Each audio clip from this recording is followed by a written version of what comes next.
How do competitive markets work? What is the economic problem? The economic problem is scarcity. Scarcity is the want and demand of people that is more than the limited amount of resources that are available. Every country struggles with scarcity. Without scarcity, there would be no economy. Scarcity helps decide what is and isn't made. The more scarce the resources, the more it will go to the demand of the people instead of the want. Scarcity helps decide what something is going to cost. The more scarce the resources, the more it will cost. The less scarce the resources, the less it will cost. What are the 3 economic questions any economic system must answer? The 3 economic questions are: who consumes the goods and services produced in society, which is the target consumers, middle class, higher class. Another question is what goods and services should be produced, which would answer the question of what gets produced. How should goods and services get produced, which would be handmade or machines. How does the functioning price system perform the market clearing function? A price system is a means of organizing economic activity by coordinating the decisions of consumers, producers, and owners of productive resources. The price system functions by determining what goods are to be produced and in what quantities, and determine how the goods are to be produced and who will get the goods. And goods can be consumer items, services, labors, or other commodities. And then the market clearing function is the equality of quantity supplied and quantity demanded. And a market clearing price is a price that causes quantity supplied and demanded to be equal. Therefore, prices determine equilibrium. As long as prices are not controlled or regulated, they perform an essential economic mechanism.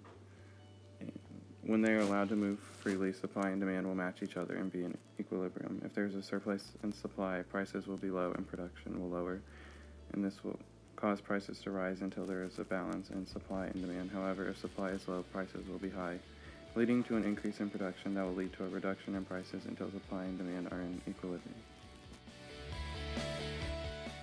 What are the key differences between perfect competition and a monopoly?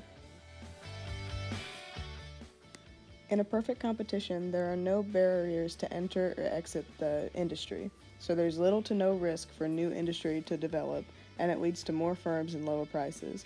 While in a monopoly, there are high barriers of entry or exit, such as patents or brand loyalty, which produce high risk, and it leads to less firms with higher prices. In a perfect competition, there is competition between firms, and it creates lower prices and higher quality, whereas in a monopoly, there is no competition, which leads to less firms and higher prices and lower quality. There are many firms producing similar products in a perfect competition, which gives consumers options, while in a monopoly, there are few firms producing distinguished products, so consumers have to buy specific products from specific firms. In a perfect competition, there is no market power for individual firms, so the output of individual firms is so minuscule in relation to the market value that the output decisions of each firm has no impact on the price of the products, which means in a perfect competition, individual firms are price takers. In a monopoly, individual firms hold market power, so their output supplies a large portion of the market volume, which lets them decide the prices, making them price setters. In a perfect competition, each firm's demand curve is horizontal, so it stays the same throughout. And the firm's demand curve in a monopoly is equal to the market value, so it is downward sloping. In a perfect competition, price is equal to marginal cost, so economic profit for each firm is zero, while in monopolies, the price is greater than the marginal cost, so the economic profit is positive. The companies do make money. In a perfect competition, prices are determined by market demand, so consumer demand decides the prices and it leads to lower prices overall. Whereas in a monopoly, prices are determined by the firm itself and the firm can change prices without consequence, which leads to higher prices overall. What would happen if government, instead of the market, decided how much fast food employees got paid? Gary Johnson said, if you raise the minimum wage and don't let the market determine the wage, then there's going to be some winners and some losers. Some workers will end up better off with an increased minimum wage because they will make more money now. Others will end up worse off because they may no longer make money at all. An increase in minimum wage improves the standard of living, but it impacts local businesses by increasing their costs.